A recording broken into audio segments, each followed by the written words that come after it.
On today's show, Houston Rockets NBA draft rumors and goals. Who are the Rockets' top targets if they stand pat at pick number 3? What about their possibilities when it comes to trading that pick? It's all coming up on today's Locked On NBA.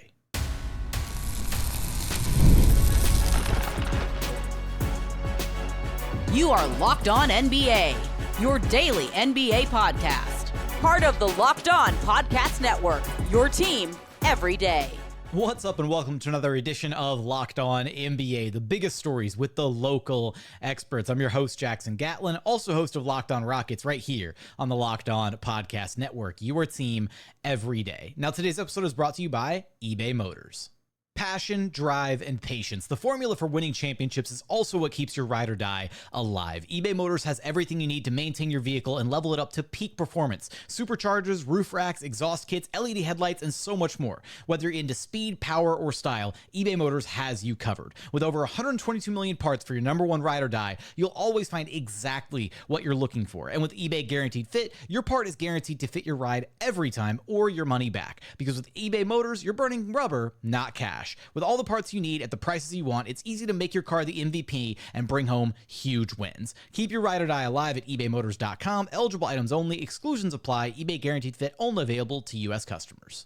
And as the host of Locked On Rockets, it's me, Jackson Gatlin, who can track down wherever you listen to your podcasts or on YouTube. Just search Locked On Rockets. Here to break down what the Houston Rockets are hoping to achieve in this year's NBA draft, where they hold the number 3 overall selection. So let me start this off by kind of prefacing what are the Rockets' biggest needs as they approach the NBA draft and also right after the NBA draft, NBA free agency. And I think it's really easy to look at this team and identify one glaring Achilles heel from this past season, and that's outside shooting. Like, the Rockets ranked 23rd in three-point percentage this past year. Throughout much of the season, they were one of the worst teams in just raw three-point attempts per game until post All-Star break, where they increased their pace of play and they really started prioritizing taking more three-pointers or taking more threes after not doing so for the first 2/3 of the season. And this was the team. Look, this was the team they brought in Ime Udoka a year ago, and he brought an identity to this Rockets team, a defense-first mindset, a defensive philosophy, culture, all that, and they embraced it. And they were able to anchor a top 10 defense this past year. And that's how they won 41 games. That's how they made a 19-win improvement from 22 wins the season before with Steven Silas to then 41 wins this past year. They made that massive jump largely due to their defense. Offensively, they have to clean things up. And a big part of that's not going to necessarily be, it's not that the offense was sloppy.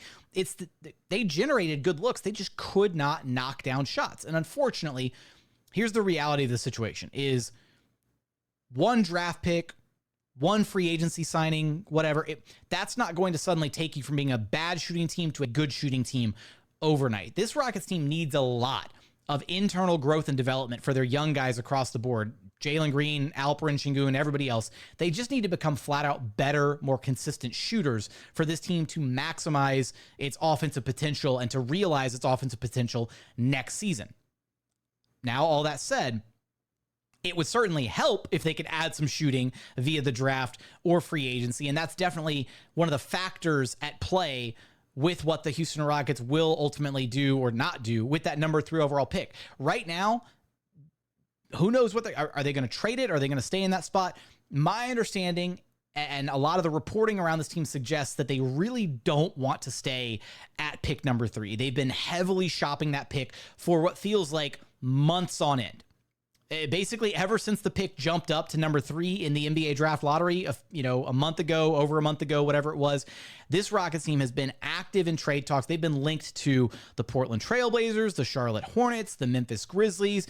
I'm even hearing that the San Antonio Spurs have reached out and asked about acquiring pick number 3, all because they know that that pick is for sale. Now, obviously, the Rockets haven't closed in on any offers yet. Maybe this a negotiating tactic, a leveraging tactic. They're waiting until draft night to finally accept one of those potential offers for the number 3 overall selection, waiting to see what pops up last minute.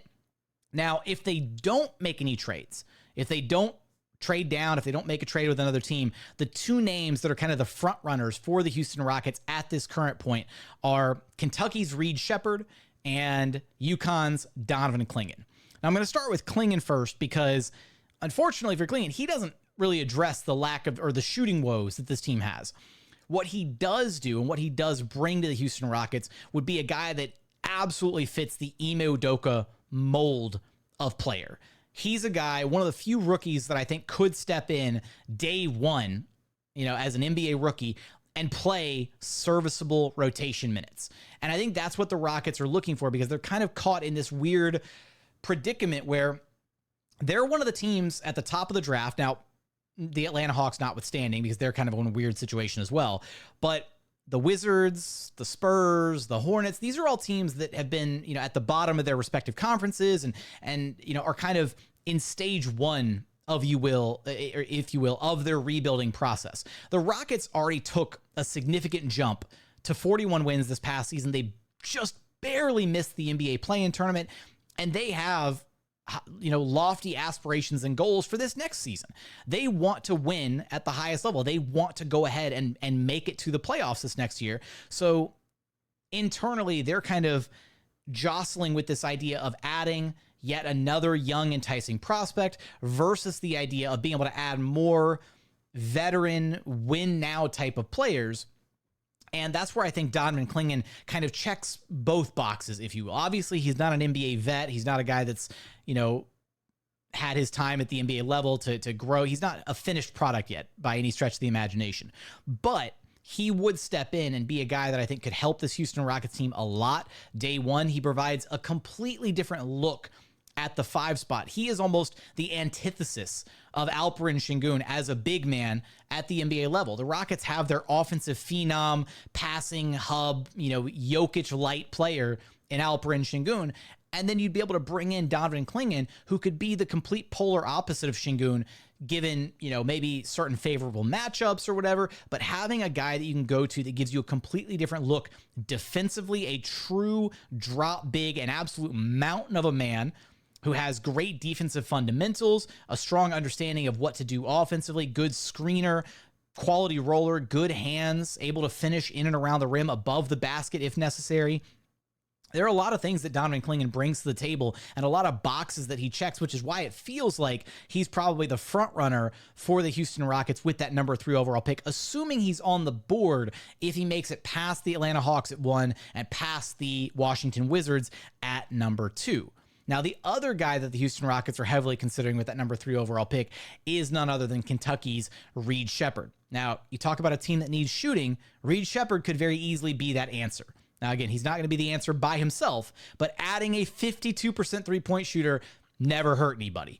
That is a guy that can absolutely shoot the lights out of the ball, and he can shoot in a variety of ways. He can shoot off the dribble. He can shoot catch and shoot when somebody else is creating for him. He can shoot off motion, coming off dribble handoffs, all that kind of stuff. He can shoot it from anywhere and everywhere on the floor, in addition to the fact that he's just a really polished, fundamentally sound player.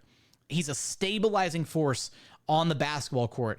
And when you look at the Rockets, kind of their young core of 6 players that they have, none of their core 6 of guys, Jalen Green, Alperen Sengun, Jabari Smith Jr., Tari Eason, Cam Whitmore, and Amin Thompson, none of their core 6 possess the skill sets or the abilities of Donovan Clingan or Reed Sheppard. That's the argument for staying put at number 3 and just selecting one of those 2 guys, because then you're adding another enticing young prospect. You're building out your core 6 into a core 7, and you're getting a skill set that isn't already readily available on your roster. That's how you should build your team. That's how you should navigate the draft. And that's what it feels like the Rockets should do with that 3rd overall selection if they're not able to trade it. Now, the argument for trading it, there are a lot of arguments for trading it. Namely, it feels like the Rockets, in all the teams that they've been linked to, again, the Memphis Grizzlies, the Charlotte Hornets, the Portland Trailblazers, and most recently the San Antonio Spurs, all these teams that they've been linked to are teams that they could potentially, conceivably receive either a future asset to use in future trades, which is obviously something that the front office would love to get their hands on, especially if you look at the idea of maybe they could add a Donovan Clingan or a Reed Sheppard to this roster. Sure, that'd be fantastic. But whether they stay at number 3 or if they trade further back in the draft with one of these other teams that I've mentioned and they draft a little bit later down in the lottery or trade out completely, let's stick with the trade down scenario here. there's not like this massive drop off in talent from the guys that are available at number 3, the Clingans and the Sheppards of the world, to guys that are available a little bit further down in the draft lottery. And that's kind of the interesting thing about this year's NBA draft in particular. There just isn't like those breaking points where it really feels like there's a drop off in the quality of prospects. So the Rockets front office, doing their due diligence as they should, they're trying to see if they can extract extra value from this pick that they have that jumped up to number 3. Because if you can get yourself a future protected first round pick as an additional asset, or the thing that would probably excite Ime Udoka the most is potentially getting back a win now piece in addition to drafting a young prospect. That's probably the best case scenario for the Houston Rockets come draft day, is if they're able to orchestrate a trade down scenario with a team like, let's say, the Memphis Grizzlies, and they're able to get their hands on the Grizzlies pick a little bit later on in the lottery, as well as a guy like Marcus Smart, who was Ime Udoka's guard on the Boston Celtics team that made it to the finals a couple years ago. A reunion there is quite possibly in the cards. That feels like the outcome that services all parties involved, where the Rockets are able to still add another young prospect, maybe Tennessee's Dalton Connect possibly, to answer some of their shooting woes, while also being able to add yet another impact win now veteran to help this roster as early as next season, because that's something that Ime Udoka clearly is trying to do. There are a lot of possibilities for this Houston Rockets team, whether or not they stay put at number 3 or trade down or trade out of the draft completely. The possibilities are kind of endless, but the Rockets could very well be the first domino that we see fall in the NBA draft come Wednesday night. Now, whether or not the Rockets trade that pick, keep that pick, I'll have you covered for all of that and so much more over at Locked On Rockets.